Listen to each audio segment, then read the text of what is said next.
Programang magtataw ning opinyong legal, madara ning impormasyong legal, asin pagdiskutir kan mga napapanahon na issue, mapadapit sa mga lays kang nasyon, asin maging sa lado lokal. Legally Yours GB. Mga legal advices, asin masimbag sa indong mga kahaputan. Legally Yours GB.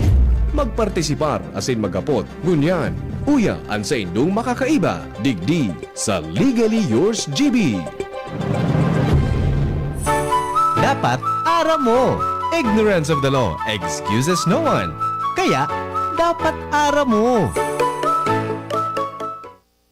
Maray na pagkaaga mga tugang, ini po ang programang Legally Yours GB Dapat Aram Mo. Kaibanan si Christine Longabella and ngunyan, petsa Oktubre 4, 2025, Sabado na naman mga tugang, kaya nadadahog na naman po nindo ang sa kuyang boses. And sa mga naghihiling dyan live, naka-live po kami sa Facebook page na DZGB News Online. So, mga tugang, si Digdi ang mga fresh grad na first time nag-uuro apply sa mga trabaho, may kanya-kanyang qualifications na tigahanap ang mga employer na hiring o naghahanap nin mga empleyado, nag-entertainin mga aplikante para sa certain position sa indang trabaho. So, kung mahihiling nindo saro na dyan sa qualifications, ang usually tigahanap kang sarong employer, 'di ba? Sarong kumpanya, business is if kaya mong magtrabaho under pressure. Ano para sa indo ang ibig sabihin kaini na can work under pressure na qualification o tigahanap sa sarong empleyado sa mga aplikante kang nagpapahiring, 'di ba? Mga hanap nin empleyado sa certain positions sa indang business or company. Pag sinabi bang you can work under pressure, kaya mong magtrabaho maski may kalamidad, kaya mong magtrabaho maski nagbabagyo, maski naglilinog, iyan ba ang ibig sabihin kang can work under pressure? Kung araw ka di baka ka man tao, di ba? Baka ano ka superhero, si Superman, Batman, Wonder Woman, Captain America. Sisay ba sa to ang kayang magtrabaho na may kalamidad? Well, ikaw ba? Syempre, kung bako man talaga maray pa mga tugang ka lala, di ba? Like, let's say may bagyo, and then dait pa, nagbabaha, may mga kaya pa na maglaog sa trabaho or magtrabaho. Alagad, syempre, mga tugang igwanin natural disasters, calamities, mga acts of God, force majeure, na tiga-apod, na mga tao kita, daita ito kayang, kumbaga, ano apo digdi, dai mo kaya, since we are merely human beings, na maglaog maski igwang nangyayaring araw ka to. So let's say, rumaragas ang baha. Kaya mo ba na na tumawid, 'di ba? Makaduman sa imong pinagtatrabahuhan kung rumaragas ang baha. Syempre may possibility na pwedeng maanod, 'di ba? Or risky na talaga ito. Bako lang sa safety, sa security, kundi sa buhay na mismo kang empleyado. Paano kung naglilinog? Na-imagine ba nindo sa maski mga maigos magtrabaho dyan na naglilinog na, and then lalo na kung makusog, haloy-haloy sulinog, ikayaon pa dyan sa imong trabaho, nagtatrabaho ka pa, maski ano man ang trabaho mo. Or maski nga ni work from home, tapos naglilinog, di ba? Pipirit ka pa kang sa imong employer na magtrabaho, or let's say, tigpapugulan ka maghali kung yaon ka mo dyan sa business establishment ni employer. Dahil ka mo pwede maghali, continue lang ang work, maski may linog, no. Mga immortal ka mo, mga immortal kita, kaya continue lang. Pwede ba itong gibuhon kang employer? So yan mga tugang ang mga tutukaron tangon yan kasi as you know, as we can see, may mga balita na din na nagsisirculate na nag-file nin complaint or reklamo ang members kang BPO Industry Employees Network Cebu. Formally po na nag-file na sindanin complaint sa DOLE, Department of Labor and Employment Regional 7, nung Webes pa sa na ini mga tugang dahil may mga nagre-report na sa INDA na mga empleyado kang BPO, mga call center ini, na nagalabag na ang sarong BPO company duman sa Cebu sa labor rights and workplace may workplace safety violations. Okay? Sa nagkapirada ang Cebu-based BPO firms nung nagkaigwa mga tugang nung surisat baga po nalinog na nangyari sa Cebu, di ba? Naglindol. Actually, nung aldaw na ito, September 30, mas kiligdi sa Albay, sa Bicol, even sa Camarines Sur, naka-experiensya din kang certain magnitude na earthquake noong September 30, 2025. And mga later on, saka na lang naaraman na sa Cebu palan, so pinakamalala na may nangyaring earthquake on that date. So, naka-experience in the mga tugaming 6.9 magnitude earthquake ang Cebu noong September 30. So, yan ang mga maaaraman ta. Okay? Kung pwede ba na perito ni employer ang sa indang mga empleyado na magtrabaho maski may mga natural calamities such as this, the earthquake. Or pwede ba na pugulan na mag-uli o dai maghali duman sa business establishment.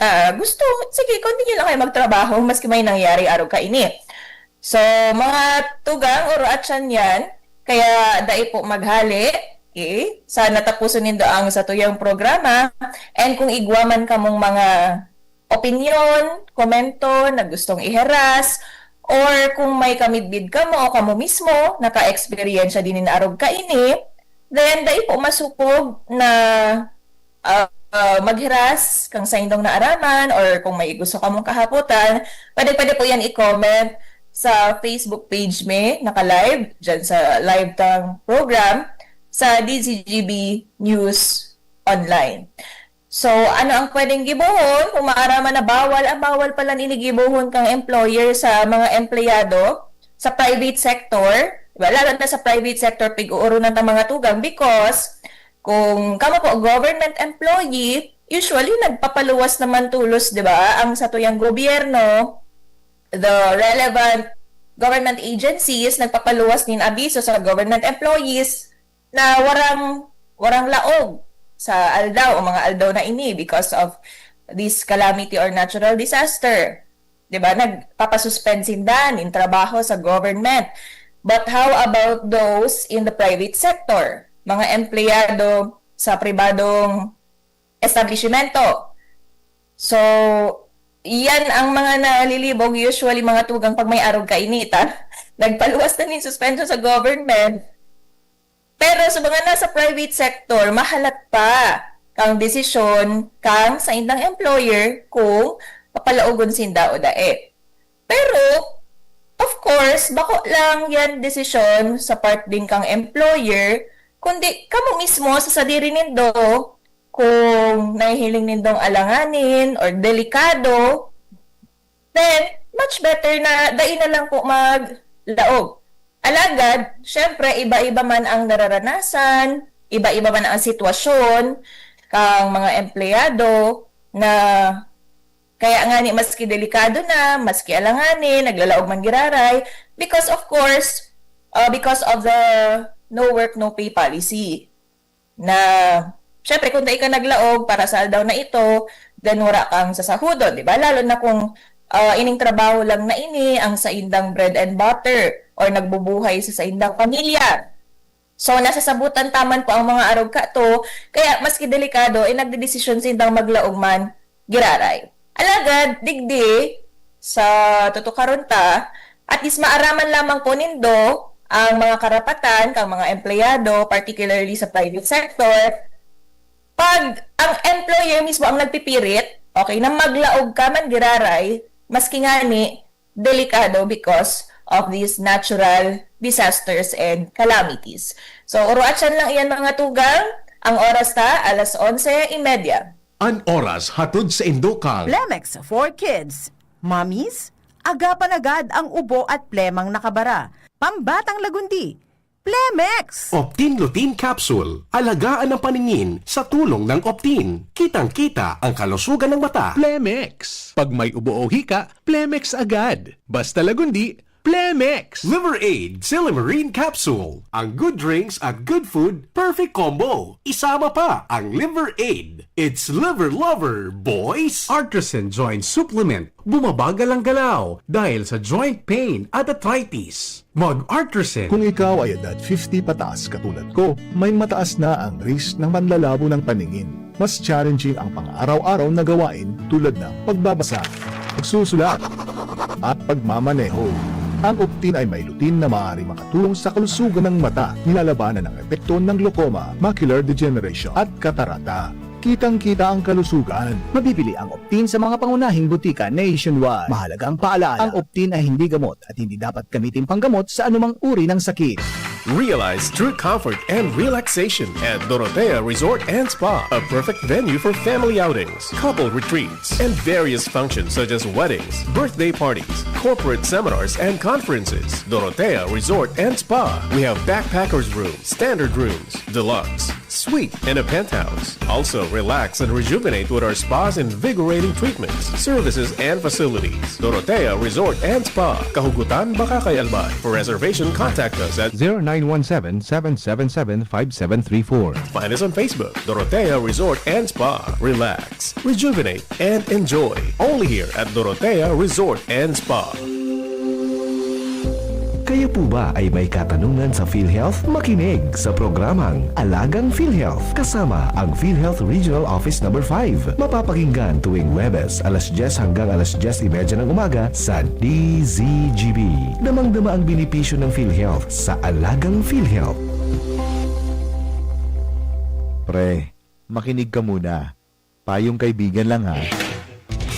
Work hard, play hard. Yan ang motto ko dati. Pero nakakapagod din pala katagalan. Sa gitna ng lahat ng mga puyat, inom at pagkain ng masasarap, kasama na ang oily at fatty foods, kailangan pa ring bantayan ang kalusugan. Tamang kontrol ang kailangan. Katuwang ko, ang Liver Aid. May silimarin na maaring makatulong, protektahan ang atay. Cheers to more good times. Be a liver lover. Mahalagang paalala, ang Liver Aid ay hindi gamot at hindi dapat gamitin paggamot sa anumang uri ng sakit. Ang good drinks at good food, perfect combo. Isama pa ang Liver Aid para sa kalusugan ng atay. Mabibili sa mga leading drugstores nationwide. Attention! Attention! Mga parantabay, may marhay na bareta. Ang DZGB nasa cellphone na!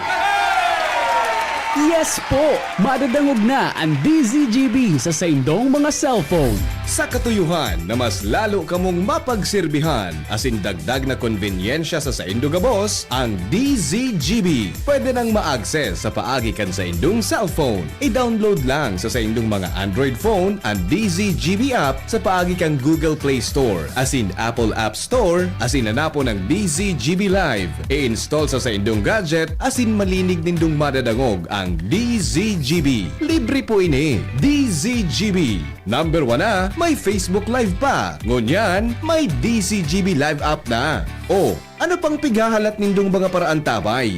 Download na! Dapat aram mo. Ignorance of the law excuses no one. Kaya, dapat aram mo. Mga tugang, nagbabalik ang programang Legally Yours GB Dapat Aram Mo. So, before kita mag-urulay giraray about sa topic ta today, na kung pwede ka bang piriton kang sa imong employer magtrabaho, maski na may bagyo, 'di ba, may earthquake o kung ano pa man na natural calamities, pwede ba ninda itong gibuhon? Kung dain ninda ito pwedeng gibuhon, ano ang pwede mong gibuhon as employee? Papabayaan mo ba sana ang sa indong employer na tigaarog kamukaan? So yan ang mga dapat na maaraman, ba? But before that, baka malingawan ko at siyan, let us greet our teachers, fellow teachers, instructors, di ba? Professors. Happy Teachers Day in advance kasi October 5 talaga mga tugang ang pag-celebrar po kang World Teachers Day alagad. Considering na Sunday sa aga, October 5, then may mga nag-celebrar na kaini sa kanya-kanyang schools, 'di ba? Kahapon, so iba naman today, so iba naman on Monday. So kung maski no arin po nindo gustong i-celebrar iyan, of course, saludo kita sa gabos na mga maestra. So happy Teachers Day po. Maestra, maestro. Okay. Mga tugang, ini po ang relevant law manungod sa tuyang tigtutokar ngunyan. Igwa po nin Department of Labor and Employment Advisory, Labor Advisory number 17, series of 2022. Ang advisory na ini kang DOLE manungod po sa suspension of work in the private sector by reason of weather disturbances and similar occurrences. So, ini ang nag-govern, ining advisory na ini ang nag-govern or digdi nakalaag ang guidelines kang mga nasa private sector na employer kung ano lang ang pwede, as in ano ang dai pwede nindang gibuhon manungod sa mga empleyado ninda pag may natural disasters or calamities. So, nakalaag digdi mga tugang na ang mga empleyado sa private sector may, pag sinabi tang may, nasa exercise na iyan kang sa indang management prerogative or kumbaga, sinda ang babayaan na kang sa tuyang batas, discretion na ninda iyan, kung isususpend ninda sa work o dae. Okay? But of course, may, since ito na nga ni, mga tao kita, dapat yaon na din ko ta iyan sa part kang employer sa private sector na tansyahon kung dapat na ba niyang isuspend din ang patrabaho sa iyang mga empleyado. So, kung igwadaanin weather disturbances para ma-ensure, okay, masiguro ang safety and health kang sa indang mga empleyado, okay, and similar occurrences, then they may suspend work.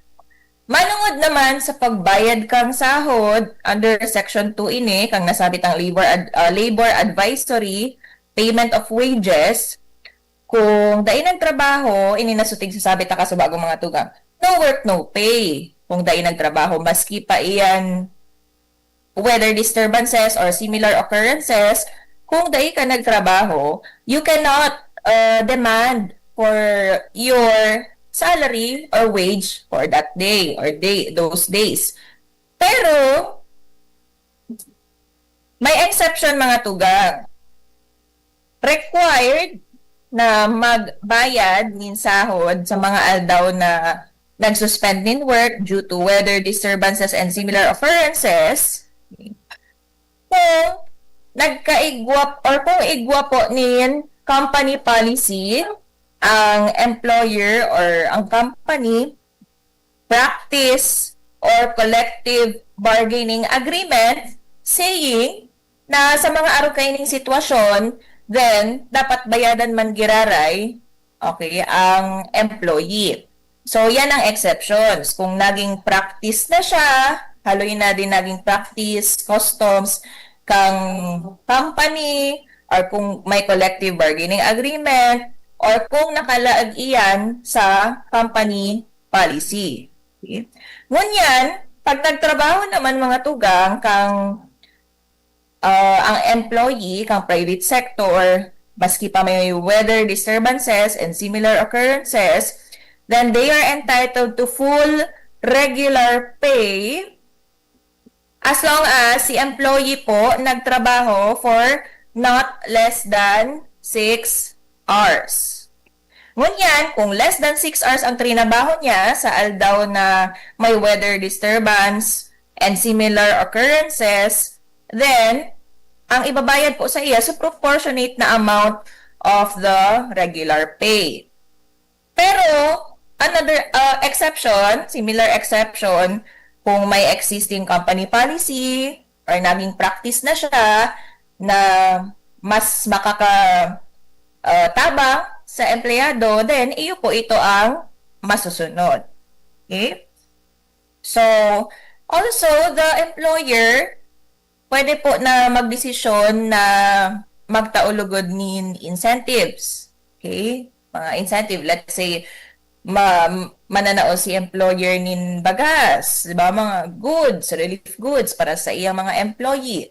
Then, of course, pwede po ito. The employer may give incentives, okay, or benefits to the employees, lalo na po sa mga nagtrabaho para sa aldaw na ito. And then, ini na mga tugang, so, pinaka-relevant sa satuyang topic today. Under Section 3, kang DOLE Labor Advisory Number 17, Series of 2022, sabi din, no liability in case of failure or refusal to work. Okay? So, ini mga tugang, so, pwedeng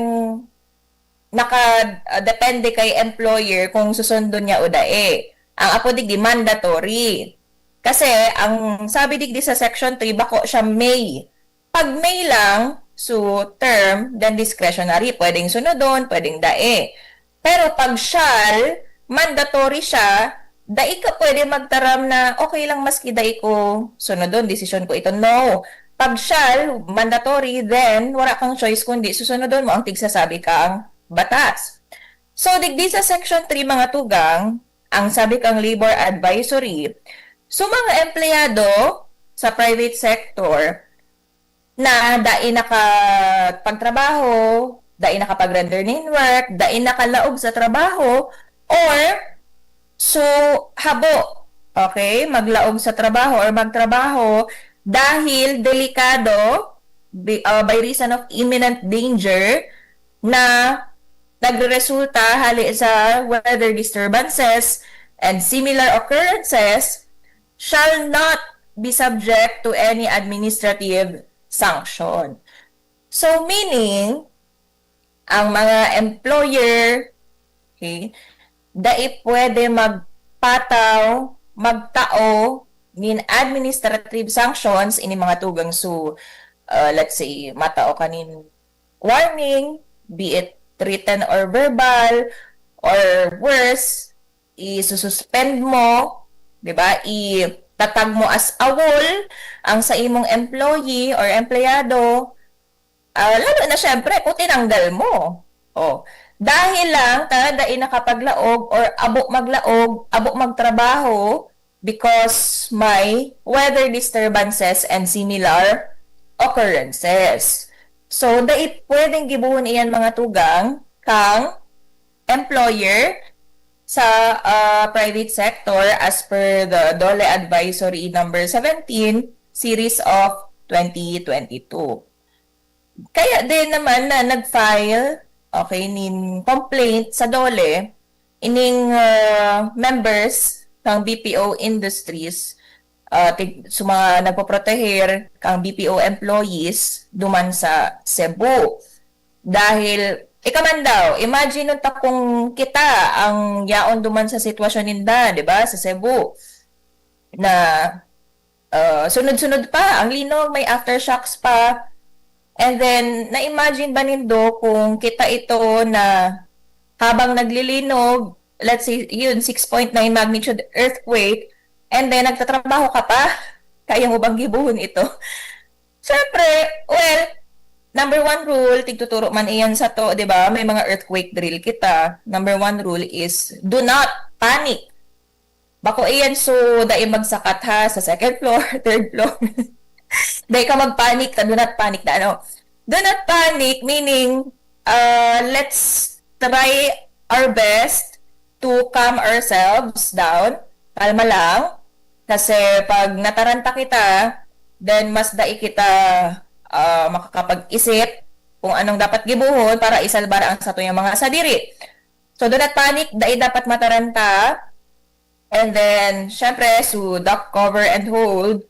Or kung feeling nindo mas secured sa luwas, and then, yan, magluwas. So, wala duman na tigturo sa to sa mga earthquake drill na pag may earthquake, lalo na kung feel mo talaga na tigyuyug-yug ka kang daga, 'di ba? Kang sa indong harong or establishment kung hain ka at that time na dai ka maghali, dai ka mag-duck, cover and hold or dai tigturo sa to na kung ano man tigigibo mo, continue ka lang. Yan. Lalo na kung yan, makusog na and haloy-haloy pa. So, magnitude kang earthquake.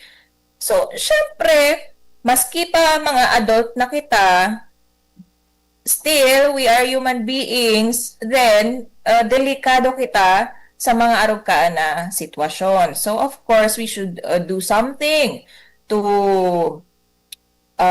save ourselves, diba? To make sure na we are not in danger.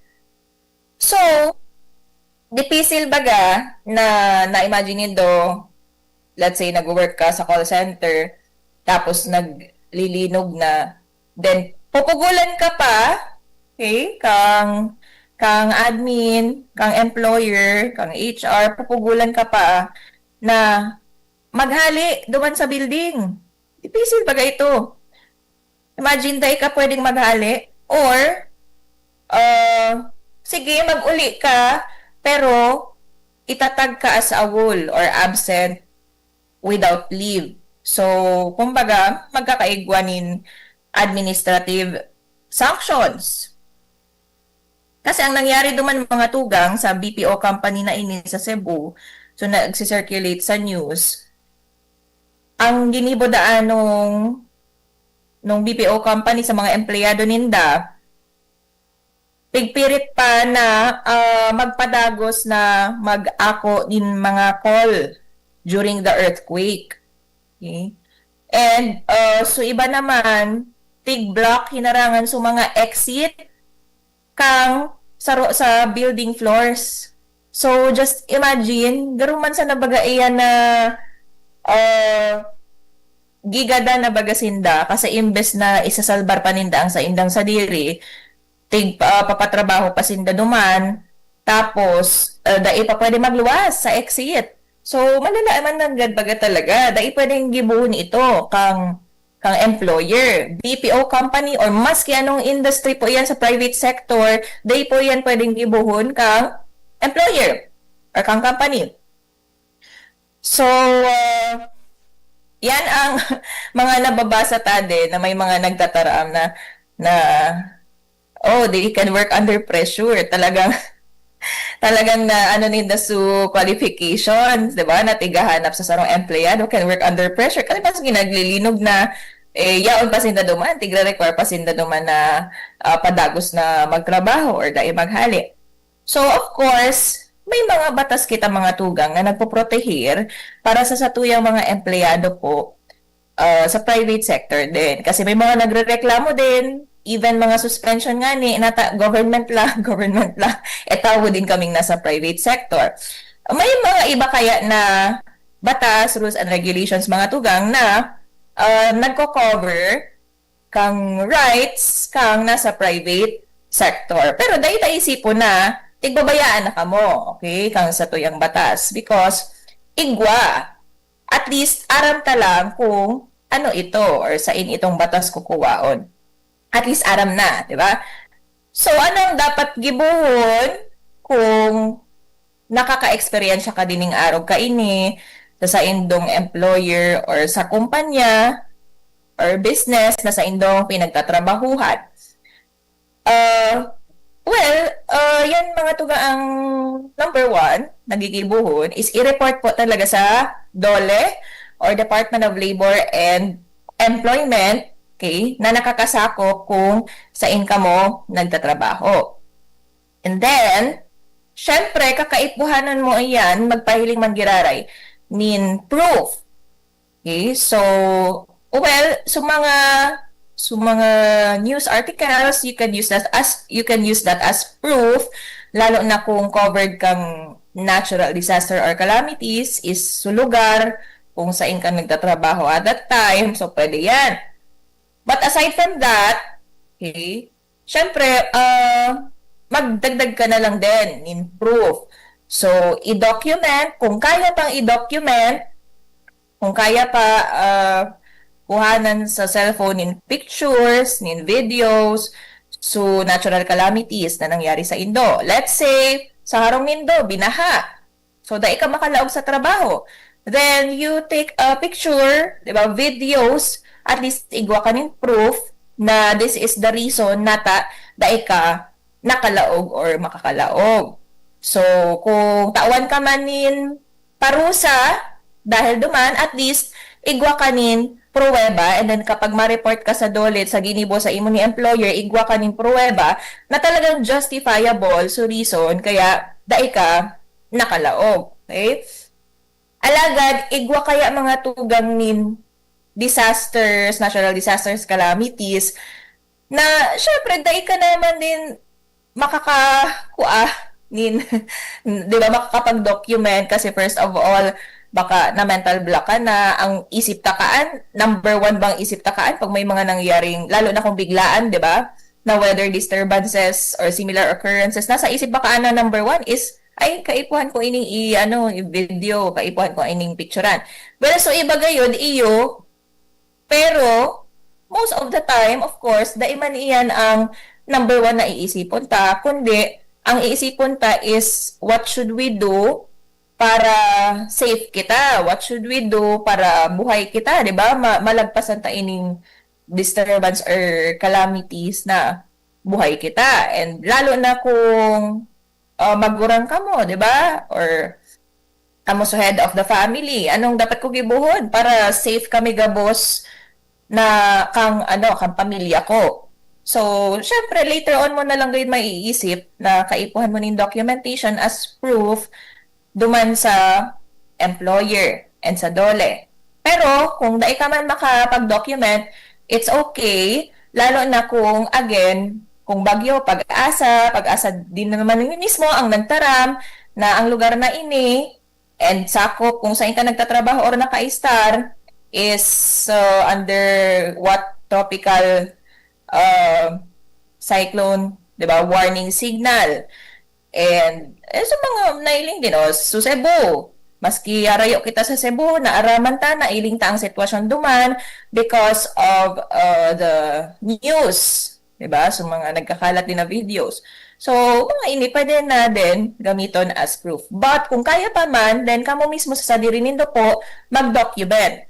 Okay? Mag-document kang pangyayari kung nata dai ka mo nakapaglaog or to prove din na delikado ang sa inyong buhay ka sa inyong pamilya kapag nagpirit ka mo na maglaog or nag-continue pa ka mo kang sa inyong trabaho. Okay? So, ilingat pa lang din, mga tugang, ang baka may gusto sa inyong magpag-greet. Watching from Italy. Gabi daw yan, Kuya Earl, nasa Italy ka pala. Sana safe ka dyan. Send mo na lang bago mong roaming number. Hello, Attorney Earl Kalingasyon. And tigigreet ta din ang partner ni Attorney Earl Kalingasyon na si Attorney Mark Haru Altavano, Kalingasyon and Altavano Law Office. Diyan yan mga tugang sa Washington Drive. Alagad sana, so nakakaulang dyan sa tinampo, sa may opisina nindo. Matapos na, di ba? Kasi may mga gusto magbisita dyan sa Kalingasyon and Altavano Law Office. Alagad mga tugang. May road construction. Okay? Sayang, so iba lugod na gustong mahiling si Batorni, kang ligaw, na inalugod na nakakadiretso.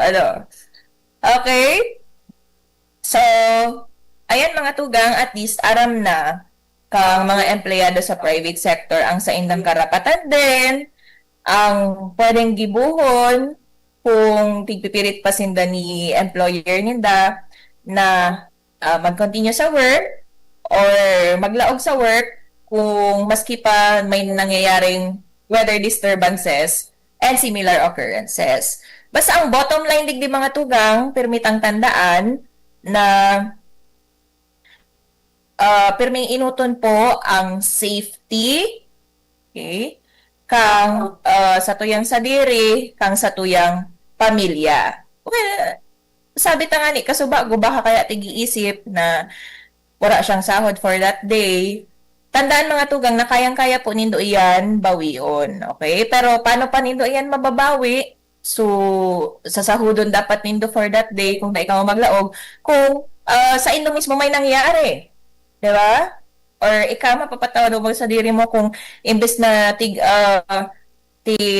siguro mo so safety kang sa diri mong pamilya, dailugod. Kasi mas pinili mo na mas kaipuhan ka kang boss mo or kang employer mo kaysa kang pamilya mo.